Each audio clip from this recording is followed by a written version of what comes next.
तो बच्चे सब कैसे हैं?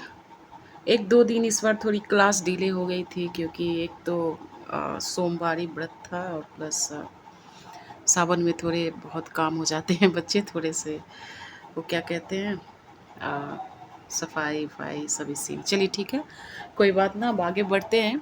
इससे पहले हम लोगों ने सिगमंड फ्राइड के बारे में पढ़ा था, कार्ल जूंग के बारे में पढ़ा था जो हमारे जो मनोगतिक थेरेपी मतलब चिकित्सा से संबंधित थे। अब उसके आगे जो मैंने आपको पहले भी किसी क्लास में कहा होगा कि व्यवहार चिकित्सा जो है आपके एग्ज़ाम पर्पस से और अगर आप ऑनर्स पेपर करेंगे आगे चलकर ग्रेजुएशन करें, एमए करें, यूजीसी नेट करें, तो कहीं न कहीं एक सवाल जो रहेगा आपका बिहेवियर थेरेपी से हमेशा रहेगा, जो था क्या आपका व्यवहार चिकित्सा, ठीक है? तो ये है हमारा बिहेवियर थेरेपी, ठीक है? अब क्या होता है हमारा बिहेवियर थेरेपी मतलब व्यवहार चिकित्सा? देखिए, व्यवहार चिकित्साओं का यह मानना है कि मनोवैज्ञानिक कष्ट दोषपूर्ण व्यवहार प्रतिरूपों या विचार प्रतिरूपों के कारण उत्पन्न होते हैं, ठीक है? अतः इनका केंद्र बिंदु सेवार्थी में विद्वान व्यवहार और विचार होते हैं। क्या बोल रहा है कि इनका केंद्र बिंदु जो होते हैं मतलब सेंटर मतलब किसी भी सेवार्थी का जो सबसे इम्पॉर्टेंट चीज़ बता रहा है कि अतः इनका केंद्र बिंदु सेवार्थी में विद्वान व्यवहार और उसके क्या होते हैं विचार होते हैं। उसका अतीत केवल उसके दोषपूर्ण व्यवहार तथा विचार प्रतिरूपों की उत्पत्ति को समझने के संदर्भ में महत्वपूर्ण होता है। उसका अतीत मतलब पास्ट केवल उसके दोषपूर्ण व्यवहार, ठीक है, विचार प्रतिरूपों की उत्पत्ति को समझने के संदर्भ में महत्वपूर्ण होता है। अतीत को फिर से सक्रिय नहीं मतलब अतीत फिर से सक्रिय ना हो मतलब पास्ट फिर से ना आए किया जाता है। वर्तमान में दो केवल दोषपूर्ण प्रतिरूपों में सुधार किया जाता है। अधिगम के सिद्धांत का नैदानिक अनुप्रयोग की व्यवहार चिकित्सा को गठित करता है। व्यवहार चिकित्सा में विशिष्ट तकनीकों एवं सुधारोन्मुख हस्तक्षेपों का एक विशाल समुच्चय होता है। यह कोई एकीकृत सिद्धांत नहीं है जिसे क्लिनिकल निदान या विद्यमान लक्षणों का ध्यान में रखे बिना अनुप्रयुक्त किया जा सके। अनुप्रयुक्त किए जाने वाले विशिष्ट तकनीकों या सुधारोन्मुख हस्तक्षेपों के चयन में सेवार्थी के लक्षण तथा क्लिनिकल निदान मार्गदर्शक का काम करते हैं। दुर्भीति याद है आप लोगों को? दुर्भीति जो हम लोग पढ़ चुके हैं, फोबिया या अत्यधिक अपंगकारी भय के उपचार के लिए तकनीक का एक समुच्चय प्रयुक्त करने की आवश्यकता होगी, जबकि क्रोध प्रस्फोटन के उपचार के लिए दूसरी। अवसादग्रस्त सेवार्थी की चिकित्सा दुश्चिंता सेवार्थी से क्या होगी? भिन्न होगी। मतलब जो डिप्रेशन के जो पेशेंट होंगे वो कहीं ना कहीं जो हमारे जो दुश्चिंता सेवार्थी है उनसे क्या होगी? भिन्न होगी। व्यवहार चिकित्सा का आधार दोषपूर्ण या अपक्रियात्मक व्यवहार को निरूपित करना है। इन व्यवहारों को प्रबलित तथा संपोषित करने वाले कारकों तथा उन विधियों को खोजना है जिनसे वह परिवर्तित किया जा सके। देखो क्या कह रहा है कि व्यवहार चिकित्सा में कोई भी अगर मान लीजिए व्यवहार चिकित्सा में अगर आपको कोई पेशेंट आया और आपने इसको पता लगा लिया कि इस पेशेंट में ये जो रोगी है वो क्या है? चिंता विकृति से ग्रसित है, ठीक है, मतलब एग्जाइटी इशू है, ठीक है।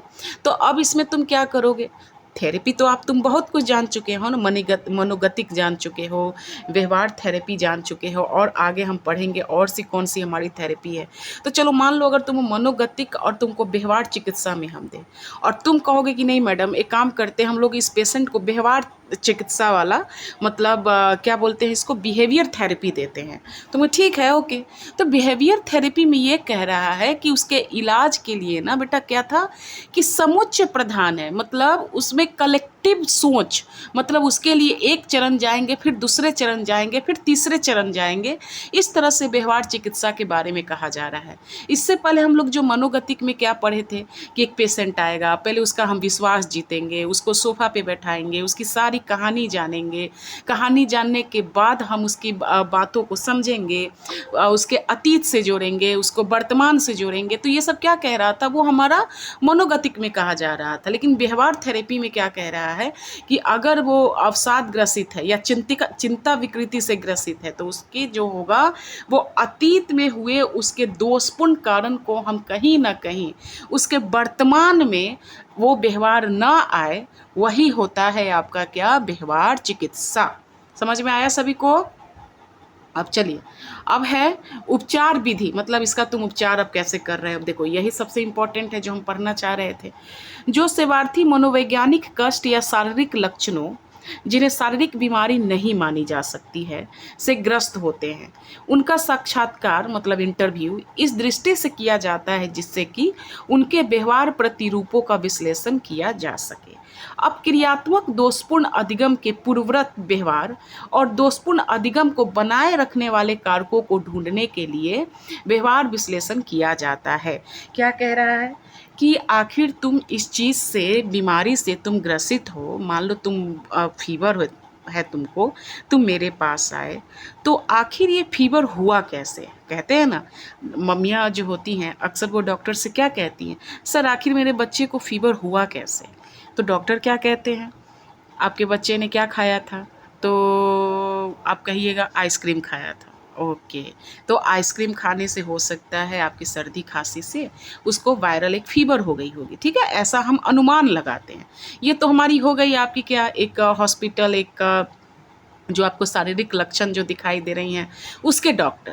लेकिन जो मन के डॉक्टर हैं, जिसका पढ़ाई अभी हम लोग कर रहे हैं, अगर वो किसी चीज़ से ग्रसित है, जिसमें मैंने पहले भी आपको बताया था कि अवसाद ग्रसित, मतलब डिप्रेशन हो या तुमको एग्जाइटी इशू हो। चलो, एग्जाइटी इशू कहीं ना कहीं आप लोगों को थोड़ा अगर टफ लगे, भारी लगे, तो हम लोग डिप्रेशन ले लेते हैं, क्योंकि डिप्रेशन आम भाषा में सभी कोई जानते हैं, है ना, हम बिहार के बच्चे भी जानते हैं डिप्रेशन क्या होता है, ठीक है। तो अगर डिप्रेशन ले लेते हैं तो उसमें क्या कहा जा रहा है कि आपके जो पहले के जो व्यवहार हैं उसको ढूंढना है हमको, और अभी के जो व्यवहार हैं, जो अभी जो तुम व्यवहार में क्यों ला रहे हो उस व्यवहार को, यही हम क्या करते हैं, पता लगाते हैं, ठीक है। अब क्रियात्मक व्यवहार वे व्यवहार होते हैं जो सेवार्थी को क्या करते हैं, कष्ट प्रदान करते हैं। पूर्ववर्ती कारक वे कारण होते हैं जो व्यक्ति उस व्यवहार में मग्न हो जाने के लिए पहले से ही प्रवृत्त कर देते हैं। संपोषण कारक वे कारक है जो दोषपूर्ण व्यवहार के अस्थायित्व को प्रेरित करते हैं। आप चलो उदाहरण देखो, उदाहरण से सब समझ में आ जाएगा। उदाहरणार्थ, एक नव युवक ने, एक सेकेंड, हाँ, एक नव युवक ने धूम्रपान का अपक्रियात्मक व्यवहार अर्जित कर लिया है। याद से सुनेंगे, पहले लिखेंगे हम लोग एक नव युवक, ध्यान से सुनना बच्चों और ध्यान से थोड़ा पढ़ो, ठीक है। नव युवक ने धूम्रपान, क्या पान, धूम्रपान, ठीक है, धूम्रपान का अपक्रियात्मक व्यवहार अर्जित कर लेता है। मतलब तुम क्या कर रहे हो कि कोई सा यही एक व्यवहार क्या किया तुमने सीख लिया, अर्जित कर लिया। अर्जित कहाँ से करते हैं हम, अपने समाज में देखा देखी, वो भी अपने किसी युवक के संपर्क में आकर वो क्या किया, धूम्रपान पीना सीख लिया, ठीक है। अब क्या कह रहा है, तथा उससे छुटकारा पाने के लिए अब सहायता चाहता है। अब देखो, नव युवक क्या किया, धूम्रपान लिया किसी के संपर्क में आकर। अब क्या हो रहा है कि अब जो है उसका धूम्रपान का जो व्यवहार है वो हो गया है एकदम खतरनाक। मतलब वो बिना धूम्रपान के रह ही नहीं सकता है, उसके हाथ कांपेंगे, उसके मतलब उसका चेहरा हिलने लगेगा। होता है ना जैसे कि उसको तलब कि मतलब हमेशा हम सिगरेट पीते रहें, तो कहीं ना कहीं अति जो होता है ना वो हमेशा खतरनाक होता है। तो सेम यही कह रहा है। अब क्या कह रहा है कि अब मुझे ये धूम्रपान मुझे क्या करना है, छूटना है। आदत कभी किसी की छूटती है क्या? तुम लोगों को मैं क्या कहती हूँ कि तुम लोग कौन सा नशा करो, याद है हम अपने क्लास में अक्सर कहते थे कि एक ही नशा करो, पढ़ाई का। वो पढ़ाई ही ना छूटे तुमसे, वो पढ़ाई ही ना छूटे, वो नशा लो, उसका उसका कोई थेरेपी नहीं होता है कि मैडम कुछ तो ऐसा कीजिए कि मुझे पढ़ाई में मन न लगे। कभी ऐसा सुन केस आया है किसी के सामने कि कोई तो मुझे ऐसा कहे कि उनको पढ़ाई में मन ही ना लगे?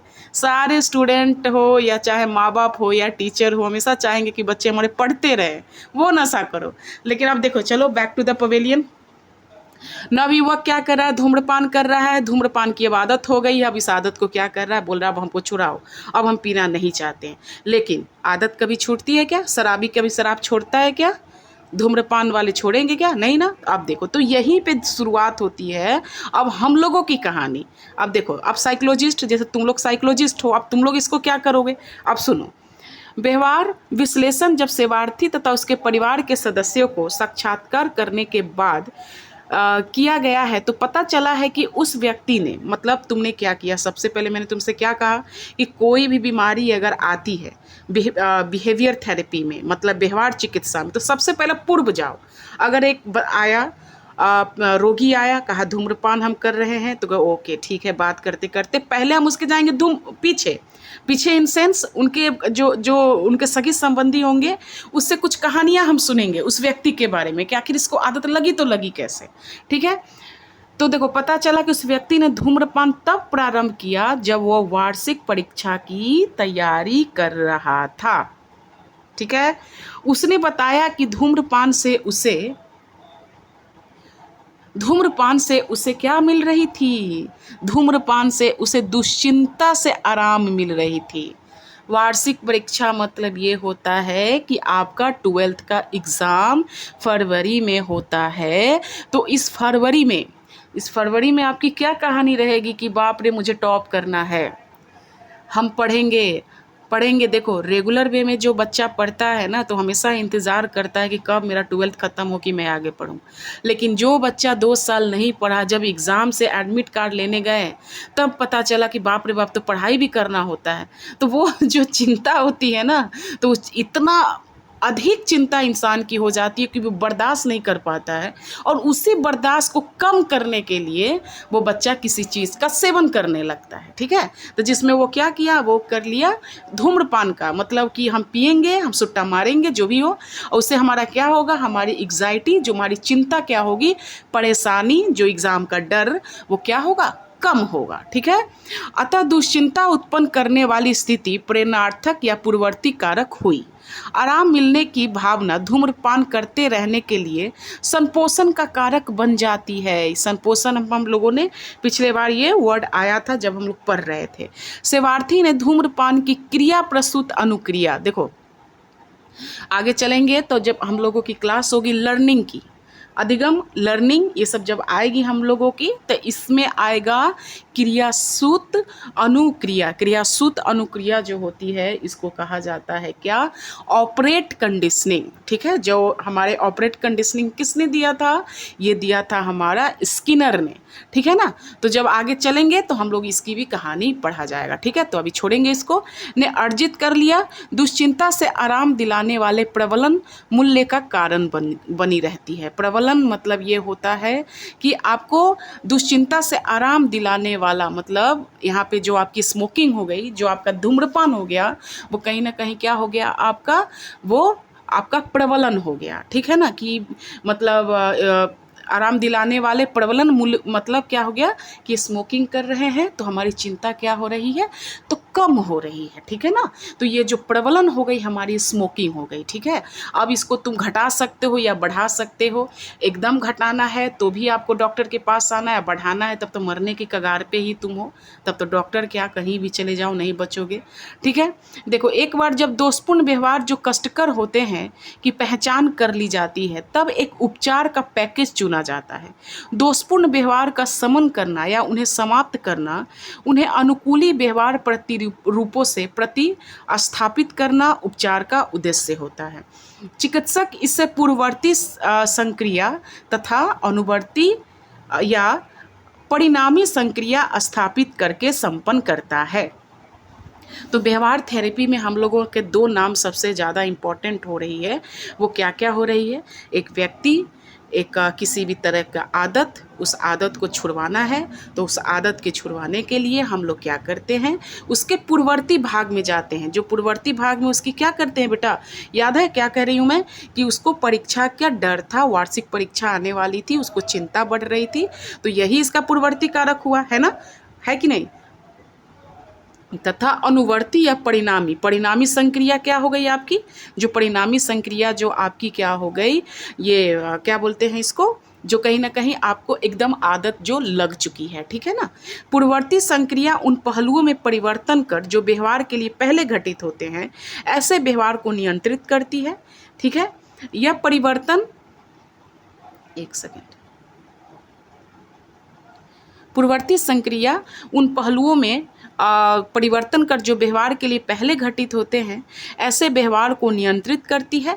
यह परिवर्तन किसी विशेष परिणाम या प्रबलन मूल्य को घटाकर या बढ़ाकर किया जा सकता है, ठीक है। इसे स्थापक संक्रिया कहते हैं। मतलब प्रबलन मतलब क्या हो गई, इसका प्रबलन क्या हम बोल रहे थे आपको, कि कहीं ना कहीं जो आप सिगरेट पी रहे हैं, धूम्रपान कर रहे हैं, तो उसको क्या कर रहे हैं हम लोग, घटाकर, उसको हटाकर ही, ठीक है ना।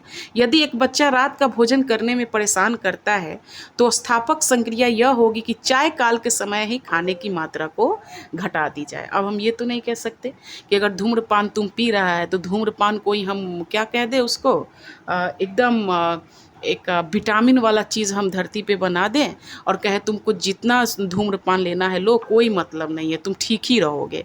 क्योंकि हमने यहाँ पर जो धूम्रपान कर रहे हो, जो सिगरेट को ही हमने प्रोटीन वाला बना दिया, ऐसा तो संभव नहीं है, ठीक है ना। तो देखो कि समय खाने की मात्रा को घटा दी जाए, उससे रात के भोजन के समय में भूख बढ़ जाएगी तथा इस प्रकार रात के भोजन के समय खाने का प्रबलन क्या होगा, मूल्य बढ़ जाएगा, ठीक है। अब क्या है कि जब बच्चा ठीक से भोजन करे तो उसकी प्रशंसा करना इस व्यवहार को प्रोत्साहित करेगा, ठीक है। चाय काल के समय भोजन की मात्रा घटाना पूर्ववर्ती संक्रिया हुई। पूर्ववर्ती संक्रिया मतलब समझो क्या, कि एक बच्चा चाय काल का क्या कह रहा है कि रात का भोजन करने में परेशान करता है, तो उसकी माँ क्या कह रही है, जो चाय पीने का जो समय होता है, जो मुख्यतः 4 से 6 के बीच में जो होती है शाम की, उस समय ही वो क्या कह रहा है उसको, कि भोजन की मात्रा घटाना पूर्ववर्ती क्रिया हुई। मतलब जो तुम उस समय तुम कुछ खा ले रहे हो, तभी तो तुम रात को नहीं खा रहे हो ना, 4 से 6 के बीच में जो चाय काल होती है, तुम कुछ खा ले रहे हो अधिक, तो रात का तुम खाना खा नहीं रहे हो।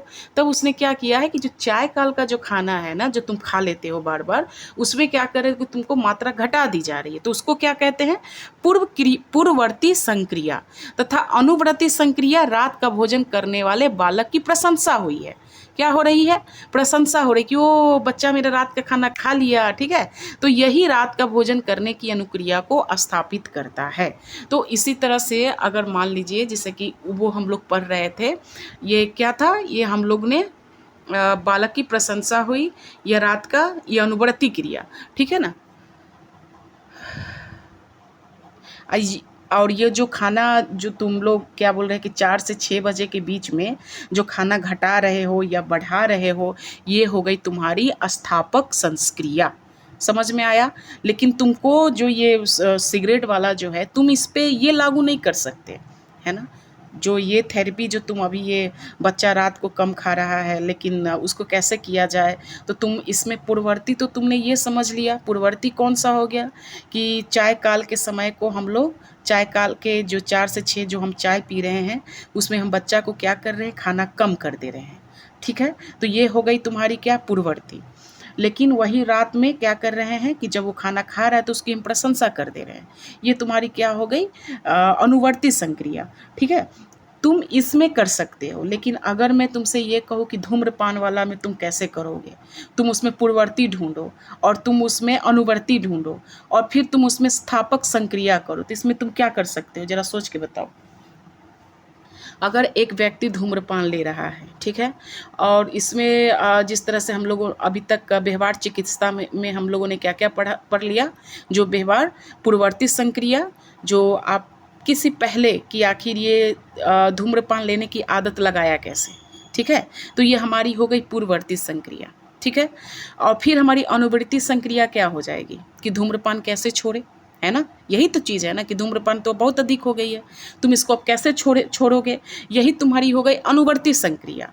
और स्थापक संक्रिया क्या हो गई, हम तुमको बताते हैं सिंपल सा बात, जो व्यक्ति 50 सिगरेट एक दिन में पीता है उसको 5 सिगरेट पे ला दो, यही तुम्हारी हो गई बच्चा क्या, स्थापक संक्रिया। समझ में आ रहा है तुम लोगों को? अगर सच में समझ में आ रहा है तो प्लीज़ ज़रूर कहो कि हाँ मैडम समझ में आ गया है। मुझे मोबाइल पे भी मैसेज करके बताइएगा कि हाँ मैम हमको समझ में आ गया। क्या समझ में आया? हमने व्यवहार चिकित्सा की उपचार विधि में हमारे 3 तरह की ऑपरेंट मतलब संक्रिया आ रही है। पहला है पूर्ववर्ती, अगर कोई पेशेंट हमारे पास आ रहा है कि मैडम हम बहुत सिगरेट पीते हैं, हम कैसे छुड़वाएंगे, सबसे पहले पूर्ववर्ती संक्रिया में जाओ, मतलब उसके पहले जाओ, उसकी राम कहानी सुनो। वो कहेगा, उसके सगे संबंधी कहेंगे कि बच्चा का वार्षिक एग्ज़ाम आने वाला था, बोर्ड तैयारी वारी मेरा बेटा किया नहीं, फेल होने के डर से बहुत उसको डर सता रहा था, पापा डांटेंगे, मम्मी डांटेंगी, भाई बहन डांटेंगे, तो बहुत चिंता हो रही थी। तो चिंता कम करने के लिए क्या किया, वो सिगरेट पीने लगा, ताकि सिगरेट हम पिएंगे तो चिंता कम होगी, ठीक है ना। तो ये हो गई तुम्हारी पूर्ववर्ती संक्रिया। अब इसमें फिर तुम्हारा क्या अनुवर्ती संक्रिया क्या हो गई कि तुम अब तो आदत लग चुकी है, अब तुमने क्या कर रहे हो कि हम आदत अब सुधार लेंगे, या हम लोगों ने ऐसी थेरेपी दी कि तो अब तुम कहीं ना कहीं इस चीज़ से तुम ओवरकम हो पा रहे हो जाओगे। ये तुम्हारी हो गई अनुवृत्ति संक्रिया, ठीक है ना, कि अब सिगरेट मेरा बेटा कम पीता है। लेकिन इसी के बीच में आता है तुम्हारा स्थापक संक्रिया। तो इसमें क्या कहोगे कि मैडम मैं कोशिश तो कर रहा हूँ, मतलब जहाँ मैं 50 पीता था मैं 4 या 5 पी रहा हूँ, ठीक है ना। ये 4 या 5 पी रहे हो, एक तुम्हारा संस्थापक क्रिया हो गया। और जो सिगरेट हम पिए जा रहे हैं क्योंकि हमको कम करना है अपना चिंता, ये हो जा रही है तुम्हारी प्रबलन। समझ रहे हो ना, ये तुम्हारी हो गई एक तरह का प्रबलन, रेनफोर्समेंट, जो इसमें कहा गया है आपका किसकी क्रिया, क्रियासूत अनुबंधन की क्रिया, जो हम लर्निंग थ्योरी में पढ़ेंगे। और लर्निंग में और अधिगम में ये थ्योरी आपकी आएगी किसका, स्किनर का, जो अभी हमको इसको बोलने की ज़रूरत नहीं है, बस हम चाहते हैं कि आप रिलेट करिए साइकोलॉजी को एक से दूसरे से तीसरे से, ठीक है। अब चलो, अब आएंगे हम लोग व्यवहार तकनीक में, किसमें, व्यवहार तकनीक में। इसको इंग्लिश में कहा जाता है बिहेवियर मॉडिफिकेशन, बिहेवियर मॉडिफिकेशन,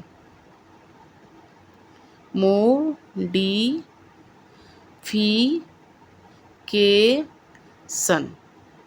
क्या आया, बिहेवियर मॉडिफिकेशन। अब देखिए, व्यवहार को परिवर्तित करने की बहुत सी तकनीकें उपलब्ध हैं। इन तकनीकों का सिद्धांत सेवार्थी के भाव प्रबोधन स्तर को कम करना है। प्राचीन अनुबंधन या क्रियासूत अनुबंधन, फिर से आ रहा है आपका, इसमें क्या क्या आया आपका, क्लासिकल कंडीशनिंग जिसको प्राचीन अनुबंधन कहते हैं, और क्रियाशील अनुबंधन कहा जाता है इसको, किसको, ऑपरेट कंडीशनिंग को, जो अभी पढ़ेंगे नहीं, द्वारा व्यवहार को बदलना, जिसमें प्रबलन की भिन्न भिन्न प्रासंगिकता हो, साथ ही यदि आवश्यकता हो तो प्रतिस्थानिक मतलब विकैरियस अधिगम प्रक्रिया का उपयोग करना। अब सबसे इम्पॉर्टेंट आपकी ये बिहेवियर थेरेपी मतलब बिहेवियर मॉडिफिकेशन में क्या आएगा, ये आपका विकैरियस प्रक्रिया। अब ये क्या है आपका प्रतिस्थानिक अधिगम, इसको अब हम लोग पता लगाएंगे। व्यवहार परिष्करण की 2 मुख्य मतलब किसके बारे में कहा जा रहा है, व्यवहार परिष्करण की 2 मुख्य तकनीक, एक है आपका निषेधात्मक प्रबलन और एक है आपका विमुखी अनुबंधन। ये आप पढ़ रहे हैं हम लोग बिहेवियर मॉडिफिकेशन के बारे में। पहला आपका कह रहा है निषेधात्मक प्रबलन और तथा विमुखी अनुबंधन। देखो, ये पहला जो है निषेधात्मक, इसको मत पता नहीं किसकी हिंदी है, ये विमुखी अनुबंधन को हम लोग अवर्सिव कंडीशनिंग कहते हैं, ठीक है ना। आप देखते हैं आगे, चलिए बहुत अच्छा एक इंग्लिश में दे दिया है, थोड़ी सी चैन आ रही है मुझे। पहले पढ़ चुके हैं कि निषेधात्मक प्रबलन मतलब नेगेटिव रेनफोर्समेंट। हाँ, नेगेटिव रेनफोर्समेंट का तात्पर्य है कि अवांछित अनुक्रिया के साथ संलग्न एक ऐसे परिणाम से है जो कष्टकर या पसंद न किया जाने वाला हो, ठीक है। उदाहरण देखेंगे, एक अध्यापक कक्षा में शोर मचाने के लिए एक बालक को फटकार लगाता है, यह निषेधात्मक प्रबलन है। ओके, ये क्या है आपकी नेगेटिव रेनफोर्समेंट है। आप देखिए अवर्सिव कंडीशनिंग किसको कहते हैं, जो विमुखी अनुबंधन है का संबंध अवांछित अनुक्रिया के विमुखी परिणाम के साथ पुनरावृत्ति साहचर्य से है। उदाहरण के लिए एक मध्य व्यसनी को बिजली का हल्का आघात दिया जाए और मध्य सुघाने को कहा जाए तो ऐसे पुनरावृत्ति युग्मन से मध्य की गंध उसके लिए अरुचिकर हो जाएगी, मतलब इंटरेस्ट उसमें नहीं रहेगा, क्योंकि बिजली के आघात का पीड़ा के साथ उसका साहचर्य स्थापित हो जाएगा। सिंपल सी बात ये कह रहा है अवर्सिव थेरेपी में कि अगर एक व्यक्ति शराब पीता है तो उसको क्या कर दो, करंट लगा दो। जब जब शराब पिए उसको एक करंट लगा दो। मान लो एक ग्लास पी रहे हैं, पीछे से इलेक्ट्रिक शॉक तुमको क्या लग गई, उसको झटका लग गया बिजली का, तो उसको क्या हो जाएगा ना कि अरे बाप रे हम जब जब पी रहे हैं तुमको करंट लग रहा है। तो उसको शराब पीने से बच्चा क्या हो जाएगा, उसको डर लगने लगेगा। यही कह रहा है आपका किसमें, विमुखी अनुबंधन। ये सब चीज़ आपको क्या है, ये सब थेरेपी है। किसका थेरेपी है, बिहेवियर थेरेपी का, व्यवहार चिकित्सा का। किसका, व्यवहार चिकित्सा का। ये सब क्या है, सब हम थेरेपी पढ़ रहे हैं। ये सब हमको किस चीज़ में आएगी, सब हमारी आएगी बिहेवियर थेरेपी में। अगर नाम आ गया पूर्ववृत्ति किस में है, अनुवृत्ति किस में है, बिहेवियर मॉडिफिकेशन किस में है, नेगेटिव रेनफोर्समेंट मतलब निषेधात्मक प्रबलन किस में है, विमुखी अनुबंधन किस में है, तो ये सब चीज़ किस में आएगा बेटा, ये सब चीज़ तुम्हारा आएगा किस में, बिहेवियर थेरेपी में। चलिए अब आगे है, हाँ अब हाँ, तो ये हम लोग पढ़ चुके। यदि कोई अनुकूली व्यवहार कभी कभी ही घटित होता है तो इस नियुक्ता को बढ़ाने के लिए पॉजिटिव रेनफोर्समेंट मतलब सकारात्मक। उदाहरण के लिए यदि एक बालक गृह कार्य नियमित रूप से नहीं करता है तो उसकी माँ नियत समय गृह कार्य करने के लिए सकारात्मक प्रबलन के रूप में बच्चे का मनपसंद पकवान बनाकर दे सकती है। मनपसंद भोजन का सकारात्मक प्रबलन उसके नियत समय पर गृह कार्य करने के लिए क्या होता है, बढ़ाता है। जैसे कि मैं बचपन में जैसे मेरे पिताजी कहते थे कि मैं जब भी बीमार पड़ती थी या कुछ भी हो तो मैं तो कभी कभी झूठ मूठ का भी बीमार पड़ जाती थी इस तरह से, और पढ़ाई लिखाई जो भी हो तुम लोग जैसे ही मैं भी रही होंगी। तो मम्मी अक्सर कहती थी हमसे कि क्या चाहिए बोलो, तो चिकन बनाओ, चिकन बनाओगी ना तो रात भर मैं पढ़ूंगी। तो मम्मी सच में चिकन बनाती थी और सच में मैं रात भर पढ़ती थी। तो ये चिकन का मतलब सुनना कि आज चिकन बन रहा है मैं रात भर पढ़ूंगी, ये तुम्हारी क्या हो गई, पॉजिटिव रेनफोर्समेंट मतलब सकारात्मक प्रबलन। मैं पढ़ नहीं रही थी लेकिन हमको तो माँ को पढ़ाना है, नहीं पढ़ेंगे तो हम पास कैसे होंगे। तो माँ ने कहा ठीक है हम चिकन बनाते हैं तुम पढ़ो। तो ये क्या हो गई मेरे लिए, क्या हो गई, ये मेरे लिए हो गई सकारात्मक प्रबलन। ठीक है। व्यवहारात्मक समस्याओं वाले लोगों को कोई वांछित व्यवहार करने पर हम बार बार पुरस्कार के लिए रूप में एक टोकन दिया जाता है।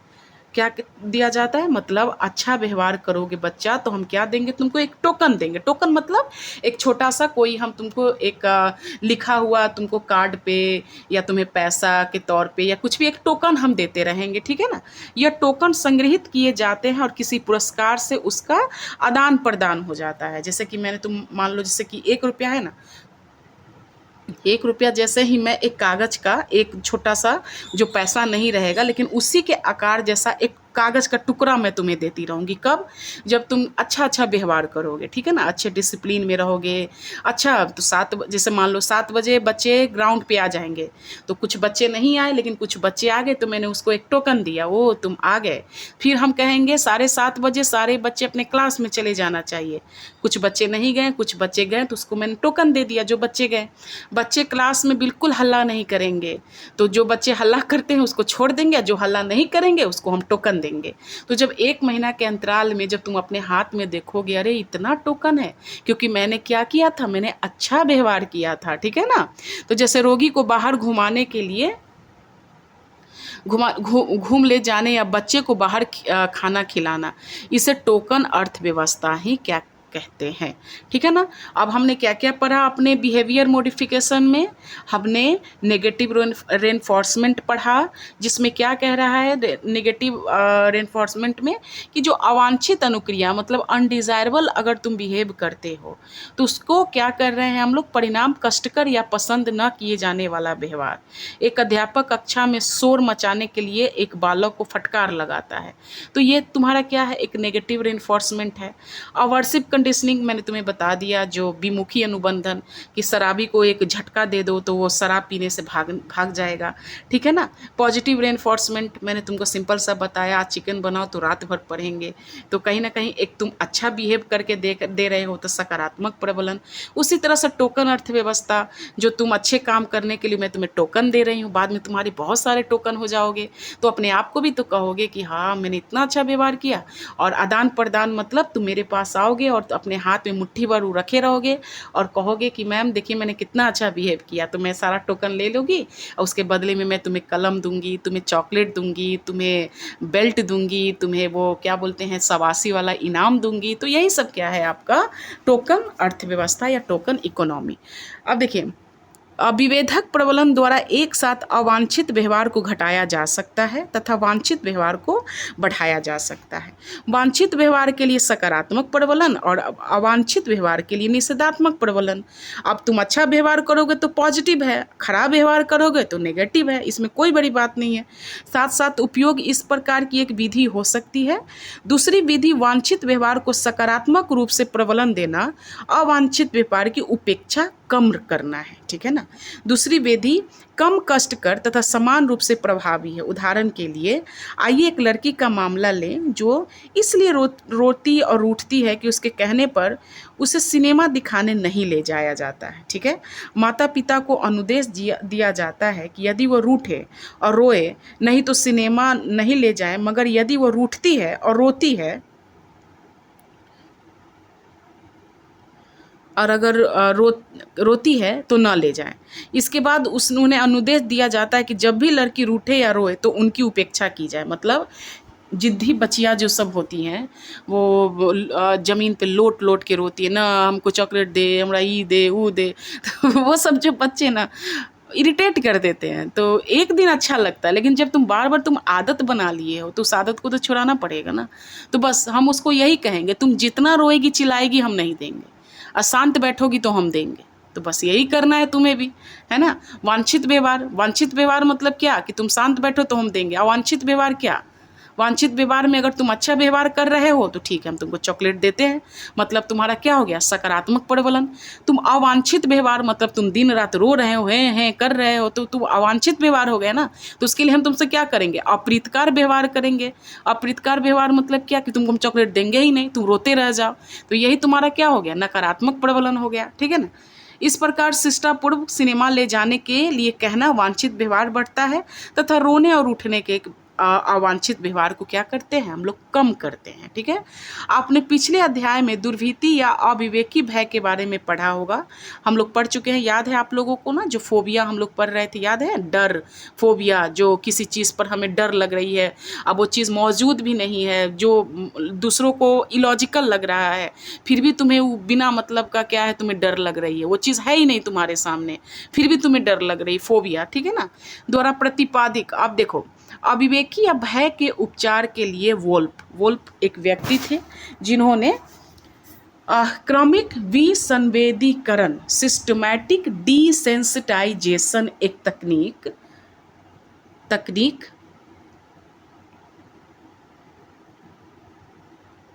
बहुत बड़ा क्लास है। ठीक है, यहाँ तक पढ़ाएंगे।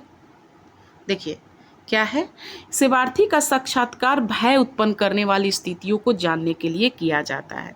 देखो इतना पढ़ रहे हो ना, इतना पढ़ने से बेहतर ये है कि मैं तुम्हें समझाती हूँ कि आखिर कहना क्या चाह रहे हैं। वो कहना ये चाह रहे हैं कि सिस्टमैटिक डिसेंसिटाइजेशन किसने दिया था, वॉल्पे ने। और क्यों दिया था, फोबिया को कम करने के लिए, डर को कम करने के लिए। किसी चीज़ से अगर तुम्हें डर लगता है उसको कैसे कम करोगे, अगर तुम्हें कुत्ता से डर लगता है तो तुम उसको कैसे कम करोगे, तुम्हें सांप से डर लगता है तो तुम उसको कैसे कम करोगे, जनरल सी बात है कि दुनिया में सभी को डर लगता है सांप से, किसको नहीं डर लगता है? सभी को लगता है, हमें भी लगता है, ठीक है ना। तो इसमें क्या कह रहा है, सेवार्थी साथ साथ चिकित्सा दुश्चिंता उत्पन्न करने वाले उद्दीपकों का एक पदानुक्रम तैयार करता है, मतलब हायरार्कियल, तथा सबसे कम दुश्चिंता उत्पन्न करने वाले उद्दीपक को सबसे नीचे रखता है। चिकित्सा क्या होता है, शांत अवस्था में होता है, सबसे कम दुश्चिंता वाली स्थिति के बारे में सोचने को कहा जाता है, विश्रांति के बारे में बताया जाता है, जरा सा भी तनाव महसूस करने पर भयानक स्थिति के बारे में सोचना बंद कर देता है, पश्चात विश्रांति की अवस्था बनाए रखते हुए तीव्र भय उत्पन्न करने वाले स्थितियों के बारे में सोचने में समर्थ हो जाते हैं। इस प्रकार सेवार्थी क्रमानुसार भय के प्रति, देखो अगली क्लास में हम करते, ज़्यादा लंबी क्लास हो गई है, बच्चे नहीं पढ़ पाते हैं, ऐसा करते हैं नेक्स्ट क्लास में ये जो सिस्टमैटिक डिसेंसिटाइजेशन है जो वोल्पे ने दिया था व्यवहार थेरेपी के बारे में, वो हम लोग दूसरे क्लास में पढ़ते हैं, ठीक है ना। मैं तुम्हें बताऊंगी, क्योंकि मैं एक क्लास में मेरी एक बच्ची थी जिसने कहा था कि मैम मुझे सांप से बहुत डर लगता है, और अभी की बात है और उस समय की भी बात है, मैं बताती हूँ। बहुत से बच्चे ने हाथ उठाया था सांप से डर लगता है, और मैंने उसे ऐसा बात कहा था कि कहीं ना कहीं वो सांप से नहीं डरती है, बिल्कुल नहीं डरती है, सही कह रही हूँ। तो ऐसा करते हैं कि आप लोग दूसरे क्लास में, जब दूसरी क्लास होगी इसी की फोबिया के ही बारे में, उस क्लास में मैं बताती हूँ कि सांप से आपको कैसे नहीं डर लगेगा। और सिस्टमैटिक डिसेंसिटाइजेशन के तहत, मतलब वोल्पे ने जो सिस्टमैटिक डिसेंसिटाइजेशन दिया था, उसी को लेकर हम कैसे सांप से डरना कम करेंगे, ठीक है। तो फिर नेक्स्ट क्लास में मिलते हैं सभी कोई। तो पढ़ते रहिए, हम यही चाहेंगे कि आप लोग पढ़ते रहो, पढ़ते ही नहीं हो, यही एक कहीं ना कहीं